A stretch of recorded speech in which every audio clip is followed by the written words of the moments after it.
সম্মানিত মৎস্যচাষী খামারি ভাই ও বন্ধুরা, আসসালামু আলাইকুম। আজাদ মৎস্য ও নার্সারির পক্ষ থেকে আপনাদের সকলকে জানাই আন্তরিক শুভেচ্ছা ও অভিনন্দন। আশা করছি আপনারা সকলেই ভালো আছেন। আজকে আপনাদের সাথে কথা বলবো দেশি গুলশা মাছ চাষ সম্পর্কে। বাংলাদেশে অসংখ্য নদ নদী, হাওর বাউর, খাল বিল, পুকুর, দিঘি ইত্যাদি বৈচিত্র্যময় জলাশয় যেমন সমৃদ্ধ, তেমনি নানা প্রজাতির মাছে ভরপুর। প্রতিনিয়ত আমাদের মাছ চাষে যুক্ত হচ্ছে নতুন নতুন প্রজাতির মাছ। এই ধারাবাহিকতায় যুক্ত হচ্ছে বেশ কয়েকটি গুরুত্বপূর্ণ মাছ, যার মধ্যে গুলশা মাছ অন্যতম।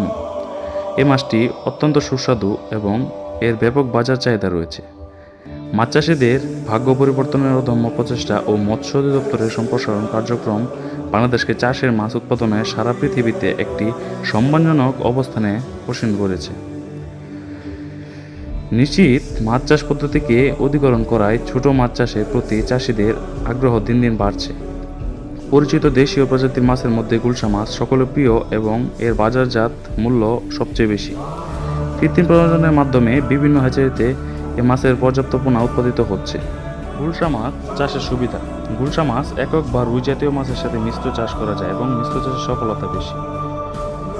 চাহিদা ও বাজার মূল্য বেশি থাকায় এই মাছ চাষে বেশি আয় করা সম্ভব। অল্প সময়ে চাষ করা যায় এবং 5 থেকে 6 মাসে বিক্রয় উপযোগী হয়। এখন কথা বলবো পুকুর প্রস্তুতি নিয়ে। পুকুর শুকানো, তলদেশের কাদা ও জৈব অবশেষ অপসারণ। গুলশা মাছের পুকুরে 1 থেকে 1.5 ডাল সর্বমুক্ত পুকুরে তলা মই দিয়ে সমান করে দেওয়া ভালো। পুকুর শুকানো সম্ভব না হলে রেটেনন প্রয়োগ করে রাক্ষসে অবাঞ্ছিত মাছ দূর করা যায়। রেটেনন ব্যবহার না করলে মিহি পাশে জাল বারবার টেনে এদের দূর করতে হবে। রেটেনন 25 থেকে 30 গ্রাম শতাংশ ফুট পানিতে প্রয়োগ করতে হবে।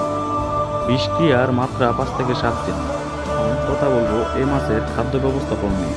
পোনা মজুদের পর দিন থেকে মাছের মোট ওজনে 30% থেকে শুরু করে মাছ বৃদ্ধির সাথে সাথে কমিয়ে 3% হারের সম্পূরক খাদ্য প্রয়োগ করতে হবে। ভাসমান খাবার দিয়ে এই মাছ চাষ করতে হয়। তবে রুই জাতীয় মাছের সাথে ফসল হিসেবে মিশ্র চাষ করলে রুই জাতীয় মাছের জন্য ভিজা বা ডুবন্ত খাবার ব্যবহার করা যেতে পারে। সাধারণত ভাসমান খাবার প্রয়োগ করলে 15 থেকে 20 মিনিট ধরে যে পরিমাণ খাবার খাবে সে পরিমাণ খাবার সরবরাহ করাই নিরাপদ। মেঘলা আবহাওয়া এবং তাপমাত্রা কম থাকলে শীতকালে খাদ্য প্রয়োগ করা কমিয়ে দিতে হবে। কোনোভাবেই প্রয়োজনের অতিরিক্ত খাবার দেওয়া যাবে না। অন্যান্য পরিচর্যা: সপ্তাহে একবার বেলা 11টা থেকে 12টার সময় পুকুরে হররা টানতে হবে। কোনো সমস্যা না থাকলেও প্রতিদিন সকালে 1 থেকে 2 ঘন্টা পানি ঝর্ণাকারে দিতে হবে। পুকুরে পানি কমে গেলে বাইরে থেকে আয়রন মুক্ত বিশুদ্ধ পানি সরবরাহ করতে হবে। মাছের স্বাস্থ্য ভালো রাখা এবং বর্ধন স্বাভাবিক রাখার জন্য 10 থেকে 15 দিন পর পর খাদ্যের সাথে ভিটামিনের প্রিমিক্স মিশিয়ে খাওয়াতে হবে।